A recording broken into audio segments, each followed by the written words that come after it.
Hi అండి. Welcome to Pochampally silk saris Abids Hyderabad. ఈరోజైతే మన షోరూంలో ఉన్న కలంకారీ ఫ్యాబ్రిక్ని చూసేద్దాం. చూడండి, చాలా కలర్స్, చాలా డిజైన్స్తో, చాలా యూనిక్ కలర్స్, యూనిక్ డిజైన్స్తో అయితే ఫ్యాబ్రిక్ మన దగ్గర అవైలబుల్ ఉందండి.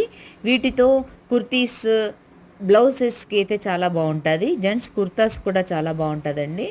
చూడండి, చాలా వెరైటీస్ ఉన్నాయి మన దగ్గర. శారీస్ కూడా ఉన్నాయి. శారీస్ చూడండి, కాటన్ శారీస్, దీంట్లో కోటా శారీస్ ఉన్నాయి, దీంట్లో సిల్క్ శారీస్ ఉన్నాయి. ఇవన్నీ కూడా హోమ్ వాష్ అండి, స్కిన్ ఫ్రెండ్లీగా ఉంటాయి. ఆఫీస్ వేర్, పార్టీ వేర్, ఇవన్నీ చాలా బాగుంటాయండి. శారీస్ అయితే మన దగ్గర రీజనబుల్ ప్రైస్తో చాలా బాగున్నాయి ఈ శారీస్. ఈ కోటా శారీ చూడండి, విత్ బ్లౌజ్ శారీ ఇలా ఉంటుంది. ఓపెన్ చేస్తే కాటన్ శారీ చూడండి. కాటన్ శారీ అయితే చూడండి, ఈ శారీలో విలేజ్ యాంబియన్స్తో కూడిన డిజైన్ మొత్తం ఈ శారీలో మీరు చూడొచ్చు. అంత బాగుంటాయి డిజైన్స్ అయితే. కలంకారీ శారీ